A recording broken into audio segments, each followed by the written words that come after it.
Welcome, everyone. We are Gwendolyn Hawksblue and Cathi Cackler-Veazey, the co-chairs of the Diversity and Inclusion team. It's really good to be with you to have this important discussion. And our hope is that the workshop will help us be more conscious of how we think and behave, and then make any changes we need to in order to build a greater sense of inclusion for all.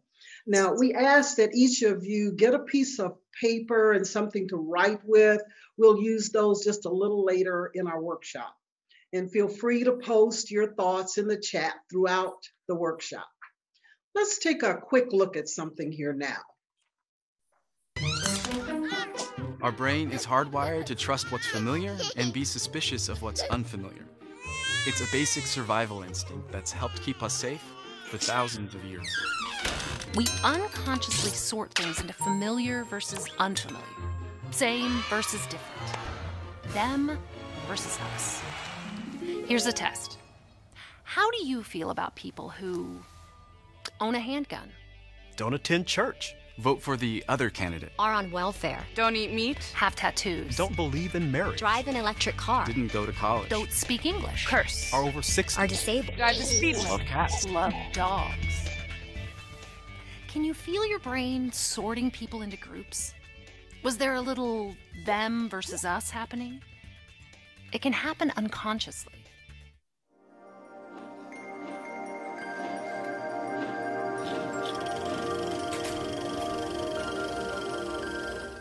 During our brief time together, we're going to take a deeper look at that vignette.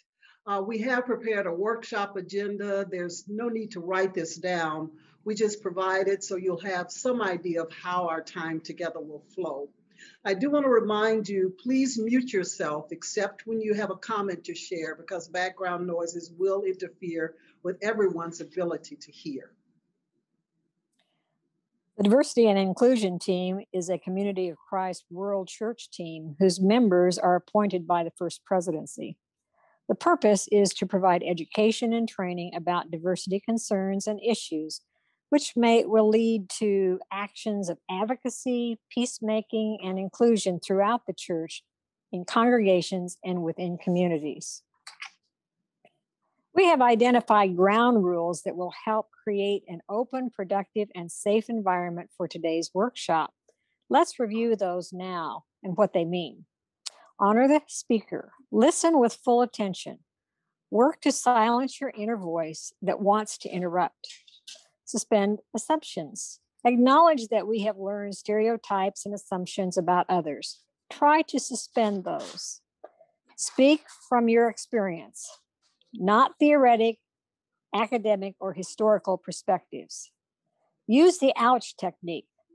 When something is said or done that you find offensive, say ouch. Disagree with the words, not the people. Learn to open your mind and heart to new ideas. Acknowledge that you and others make mistakes. It's part of learning. Practice confidentiality. Outside of this workshop, share conversations and experiences of others only if you have their permission. The definition of diversity. For today's workshop, we'll be using these statements to define diversity. Distinctions or differences based on a variety of factors. Understanding that each person is unique and recognizing our individual differences. Now, here are some of the differences, often called dimensions of diversity, that people have.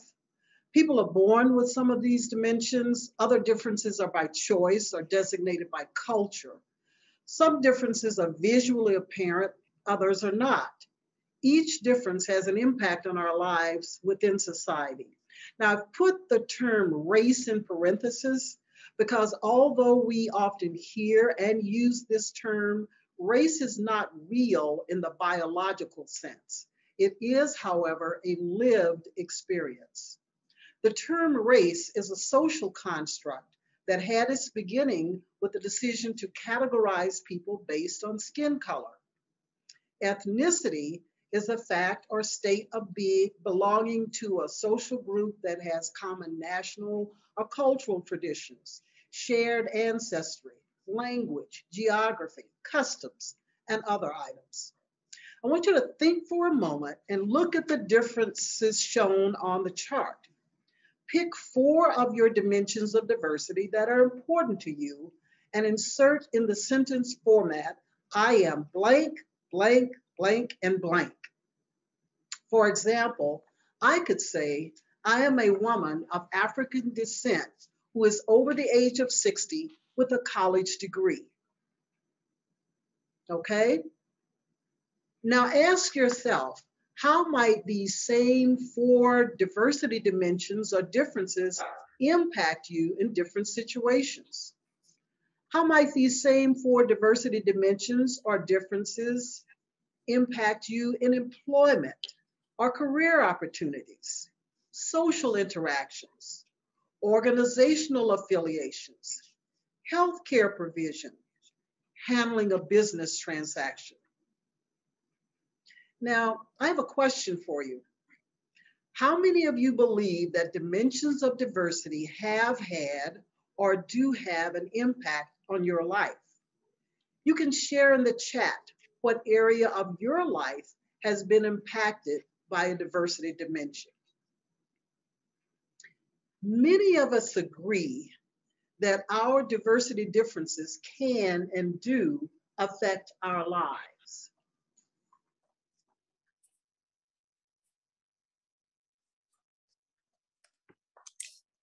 We've concluded that differences or diversity exist. So let's think for a moment about how that can be positive. Please take a few seconds to write down or identify what you see as benefits of a diverse community.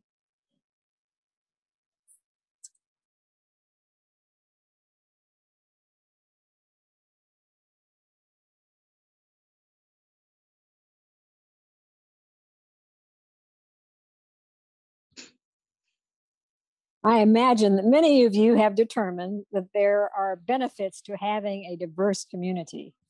Knowing that, let's dig a little deeper on how to understand and how to embrace diversity in different situations and what might challenge us in doing that. For that, we need to look at 2 concepts, beliefs and biases. Belief means a conviction or acceptance that something is true. There are beliefs that we choose with awareness. We make decisions based on these beliefs. We express them in words and behaviors. In Community of Christ, we sing about the impact of our beliefs on our behavior. For everyone born, a place at the table. Bias means prejudice in favor of or against something, person or group compared with another, usually considered unfair. We have biases that can and do influence our thoughts, judgments, and actions that we are not aware of. These are called unconscious or implicit biases. Okay, we're ready to dive into a conversation about a topic we're all familiar with, the topic of trust. So get your sheet of paper and something to write with now. For the first part, I want you to write the word name, and under that heading, write down the names or initials of 6 to 10 people you trust the most that are not your family members. I will give you about a minute to do this.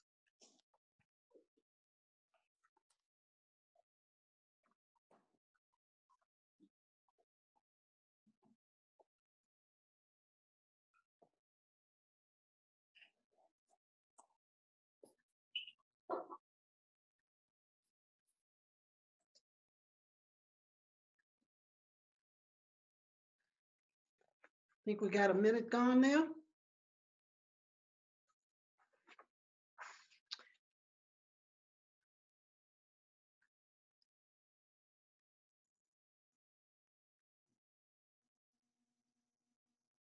When I see heads looking up, I think we're done.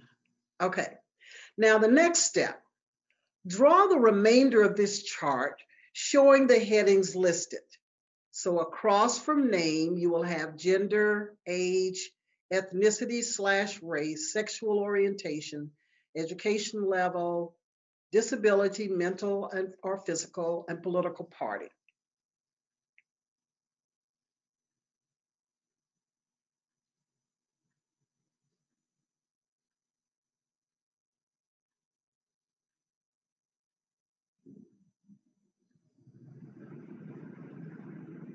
Okay, we got those.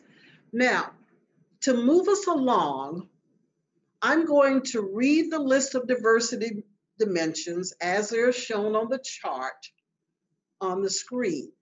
As I read the diversity dimension and pause, place a check mark besides those members of your trusted circle that are like you in that dimension. For example, if your gender is male, you will place a check mark by all the men in your circle of trust. If you're not sure of something, just make your best guess. Okay. Gender.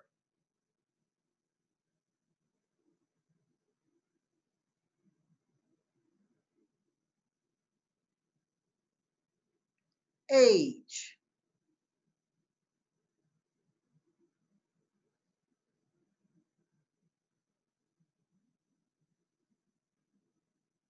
Ethnicity or race.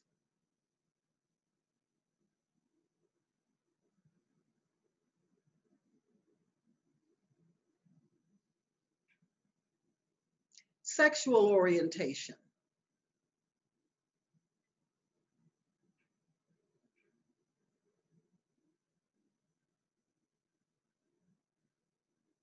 Education level.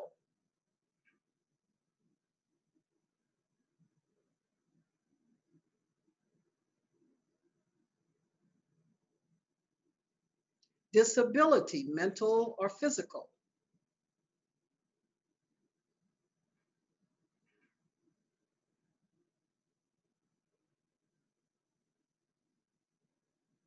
Political party.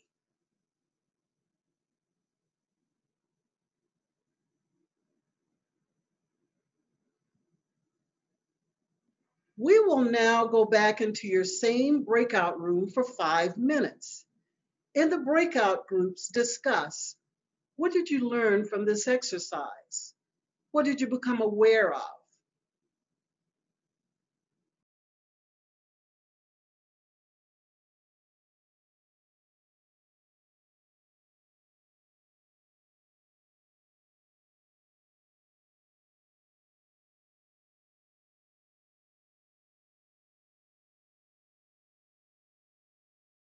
This exercise is to raise personal awareness. Research has shown that for many people, your circle of trust often displays very little diversity. For most people, our circle of trust will include people with dimensions like our own. This tendency or preference for people like ourselves is called an affinity or in-group bias and is well researched.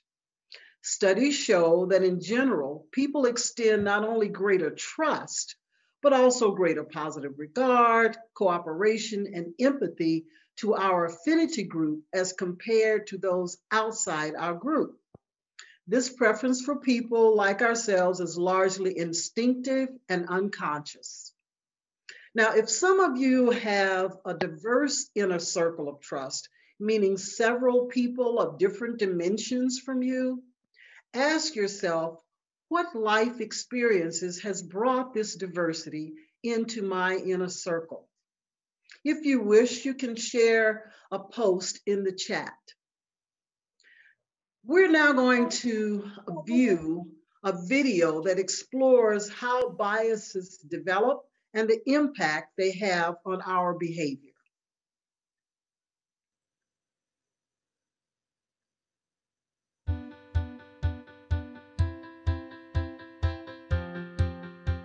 Your brain, by some accounts, receives roughly 11 million pieces of information each second, but your conscious brain is only able to process about 40. How do you handle all the rest? You handle it because you're really using two brains. Your conscious brain, which works with facts and data, has very little capacity and processes information slowly, and your unconscious brain, which is habit and intuition driven, has huge capacity and is really fast. One of your unconscious brain's best tricks is its ability to recognize patterns and use them to assign people and things to categories, allowing your unconscious brain to deal with all of the known, not dangerous issues, and leave only the few unknown or dangerous issues to your conscious brain. This allows us to recognize a pattern and act on it, rather than having to think about every interaction as if we were experiencing it for the first time. We can glance at that four-legged animal and know if it's a wolf or a cocker spaniel. That recognition allows us to make assumptions about the animal facing us, that the wolf belongs to the wild animal category and is likely to be dangerous, or that the cocker spaniel is in the domestic dog category and not likely to be dangerous. The assumptions we make about these pattern groups are likely to be based on our own experiences, on information we have gained from our culture or background, or from the media we listen to or people we admire. Unfortunately, those assumptions are often wrong. When we categorize people, our brains apply two other tools. One is affinity bias, a hardwired preference to respond positively to people who look, sound, and act like ourselves. Brain imaging scans show that when people are shown images of faces that differ from their own, it activates in milliseconds activity in the part of the unconscious brain that alerts us to possible danger. This may reflect a survival tool left over from ancient times when danger often came from those outside our immediate group. Today, however, this means the associations and biases are likely to be unconsciously activated every time when we come across a member of a group, even if we consciously reject group stereotypes. In addition to affinity bias, our unconscious brain categorizes people into groups and then connects those groups to our learned ideas or constructs about what is good or bad. Now, we've decided whether someone is like us or not, and whether they're good or not, all within milliseconds of meeting them. So, what can you do to manage your unconscious biases? You've already started by just learning about unconscious bias. Now, identify your own biases and address one at a time by building inclusive habits. Remember, if you do not intentionally, deliberately, and proactively include, you will unintentionally exclude.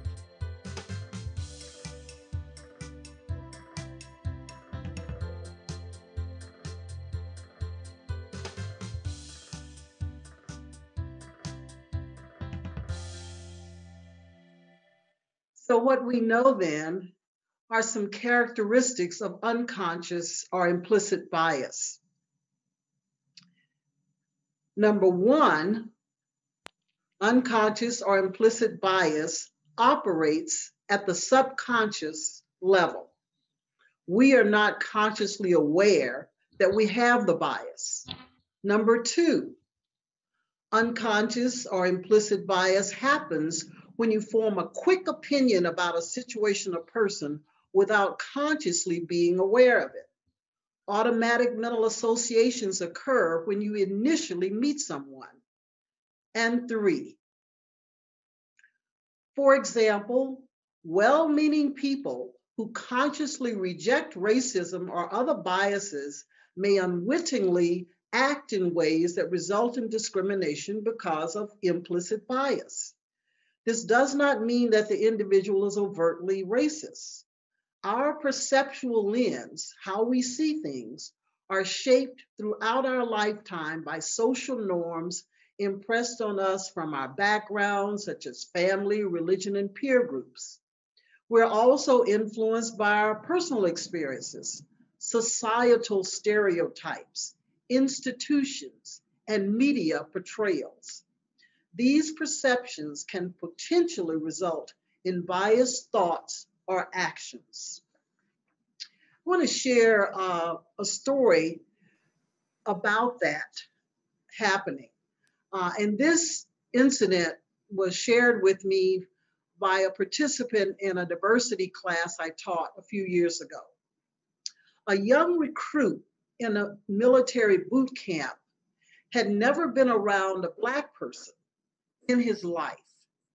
His sergeant, my class participant, was called back to the base one night to deal with this young soldier. He had to talk the recruit down from an extremely agitated state where the young man was holding a knife under his pillow and was rigid with fear. The recruit had spent the day with African-American soldiers, but was petrified at the prospect of going to sleep in the same room with them. This is an example of the impact of social and cultural influences on thinking and behavior. In the US, 2 news photos were published after Hurricane Katrina. One said, "A young man walks through chest-deep water after looting a grocery store. He was Black." The other said, "2 residents wade through chest-deep water after finding bread and soda. They were white." Looting? Finding? Do you think the writers of these captions thought of themselves as racist? Studies show that elderly women receive fewer life-saving interventions over elderly men, and that obese children are more likely to be assumed by teachers to be less intelligent than slim children. Are these examples of implicit bias? Let's consider these 2 questions for our Q&A time later on. What is the impact of this kind of bias on a targeted people? How does this kind of bias affect our society as a whole? There are many forms of unconscious or implicit bias. Affinity bias, which we looked at in the circle of trust exercise, can lead us to actively solicit, pay greater attention to, and favor the contributions of our affinity group members over those outside our group. There's also confirmation bias and gender bias. Let's take a look at what happens when gender bias occurs. I'm going to end our series with a bit of hope, but also a bit of caution. First of all, researchers are just starting to figure this stuff out, but things are hopeful. There have already been really successful examples of people figuring out ways to counter biases. Orchestras have historically had far more male musicians than they had female, and so some of the women started saying, well, I think there's bias. And of course, the people listening to the auditions were very skeptical of that, so they put up a screen, and so they wouldn't see the gender of whoever was auditioning. At first, the screen didn't change the percentage of women versus men being hired particularly much. But someone noticed that before some of the people auditioning, there was a click, click, click sound. High heels. And once they asked people to remove their shoes, things in orchestras got relatively equal. So though it takes experimentation and refinement to work things out, people are finding solutions. The caution is that with the complexities of the real world, dealing with implicit bias isn't going to be a magic cure-all that fixes everything. Implicit bias explains some of the difficulties we face around race, but isn't the only factor. But it is something that all of us should actively think about. There are others. Labeling bias. And there's something called horns bias and halo bias. We have to ask ourselves, how might an unconscious bias affect our thinking and decision-making in a variety of situations? At work, when recruiting, hiring, or promoting.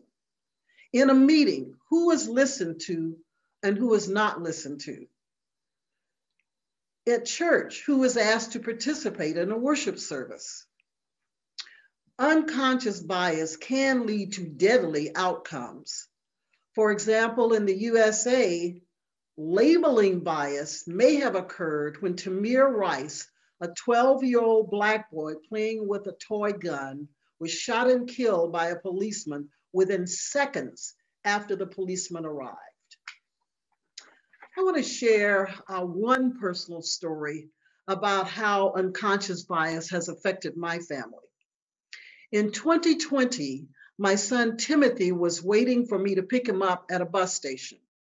When he got into the car, I could tell by the look on his face and his unusual silence that something was wrong.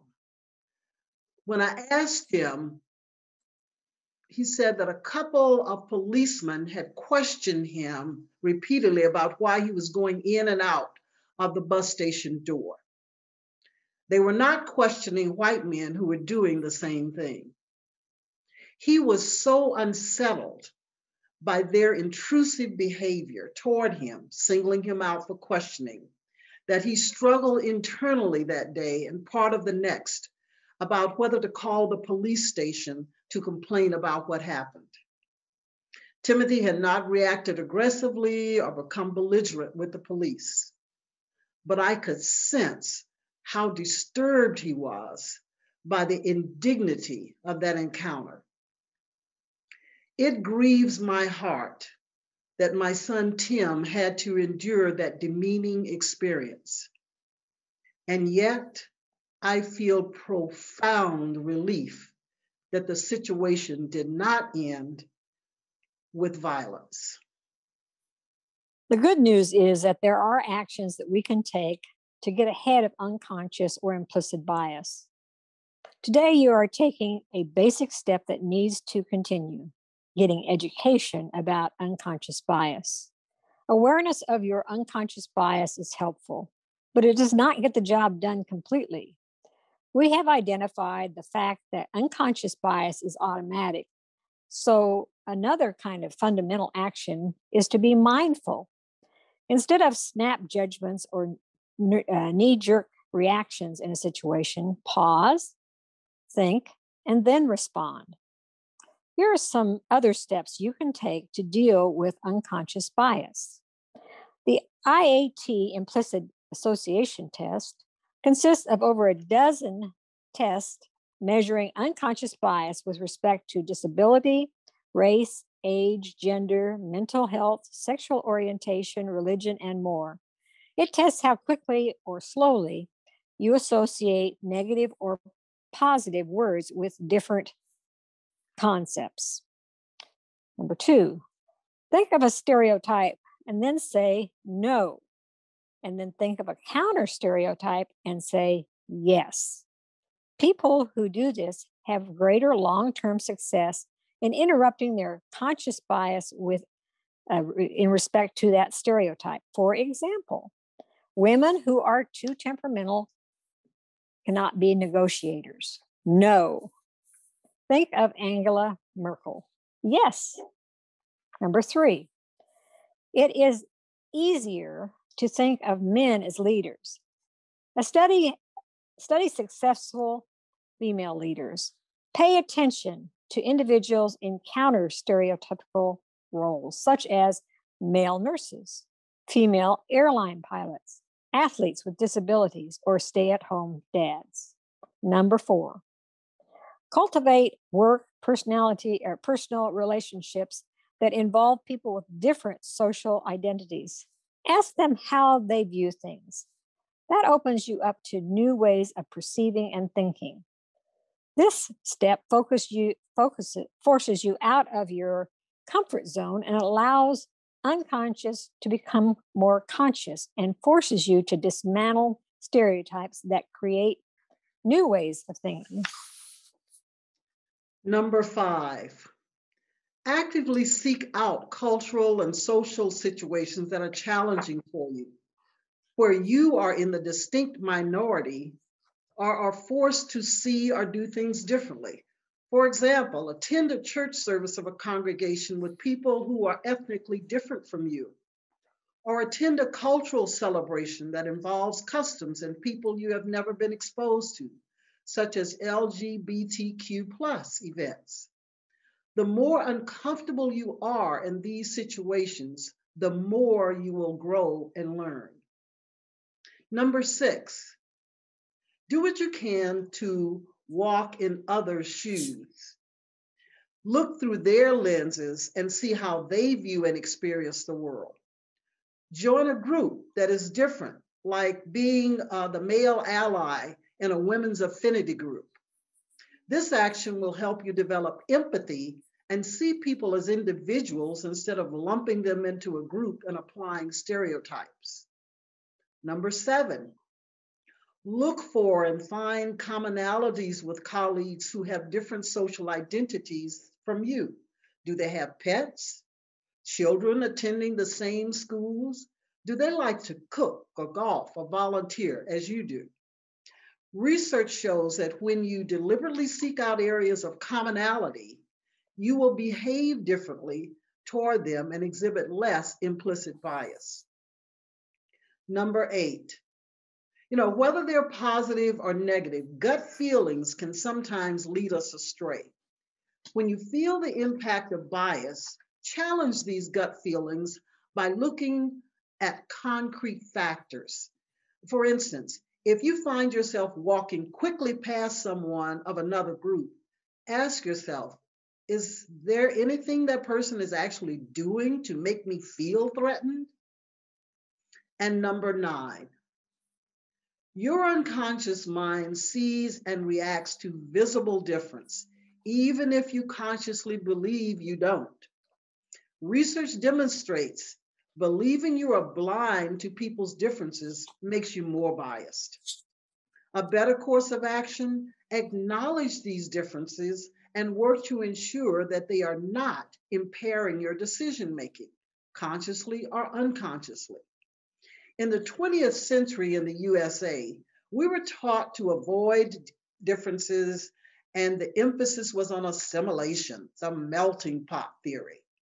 Now, in the 21st century, we value differences and inclusion, which causes us to work harder to understand others. Think about having a salad. Your blindness to my ethnicity negates a part of what makes me, me. Due to our diversity, we experience the world differently. Acknowledging differences allows us to get a glimpse of God's manifestation in each other's experience. Think for a moment. What does inclusive mean to you? One simple definition is tending to include, to consider as a part of the whole. Inclusiveness is about creating an environment where a variety of people can contribute and be successful and effective, irrespective of their diversity. The diversity and inclusion team member once said, diversity is being invited to the party. Inclusion is being asked to dance. And we might add, or maybe being asked to plan the party. Please consider that what inclusion means to you personally as a member of a faith community, as a member of society in general. We all know what it feels like to be excluded, to be not invited on the playground in a game of Red Rover, to not be asked to help plan the church potluck, having your comments overlooked in a meeting, or not seeing representation of someone like you in pictures in children's books. We want to continue working to change our culture to a culture of inclusion. This is an intentional process that will take practice. The actions and steps we have discussed today are for resisting unconscious bias and helping us to build inclusion. Individual behavior changes have the greatest impact on unconscious and implicit bias when they are supported and encouraged by structural changes. We're going to show a short video on how an organization can create structural support and a sense of inclusion. Although this is set in a work environment, the message can easily be translated to a faith community situation. What people at a human level really want is to feel like they belong to a community, that they feel psychological safety, that someone cares about me in my unique self. DIBS is an acronym to pull together diversity, inclusion, and belonging. And DIBS is everything that makes you unique and diverse. It's how well I treat you respectfully and carefully, and how you feel as part of my team. Employees, especially millennial generation, they are looking at so many signals around the world about your culture. If the core of the company is healthy and it learns that compassion is magic, and it learns to unlock your superpowers, your unique you, and creates this belonging community, it attracts others. So you know you've got it when candidates go, I want to work for you. I heard that you have this belonging culture. I heard about DIBS. Oh my gosh. I think that you talking about it changes the world. Not only do you talk about it, but I see you in the Pride Parade. I saw this over here. I saw you celebrating Black History Month. And I can do my job and celebrate my multidimensional uniqueness here. Then why can't I do that? And so people will find you. You know, if people find beautiful, bright things.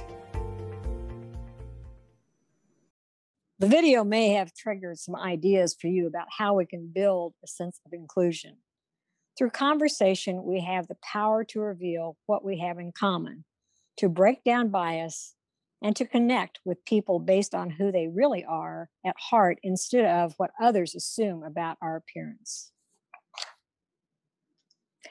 We encourage you to develop an action plan. Here's an example that you might use on the screen. Take a second and take a photo of this slide with the various steps. The Diversity and Inclusion team offers this quote to remind each of us of what we can do to resist unconscious bias that conflicts with our conscious beliefs and work to build inclusiveness.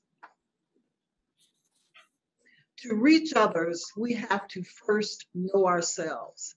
And to contact the deeper truth of who we are, we must engage in some activity or practice that questions what we assume to be true about ourselves. We appreciate your participation today in this workshop. We hope this experience leads to more discussions, discoveries, and positive actions.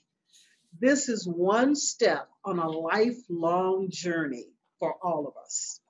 The Diversity and Inclusion team hopes you will form discussion groups or pair up with someone else to continue learning and supporting each other. A link will be provided after today's workshop with summary notes from today and a short list of resources for you. We invite you to go to the Community of Christ Diversity and Inclusion page on Facebook to find information, join, and contribute your comments and resources to the dialogue. Thank you.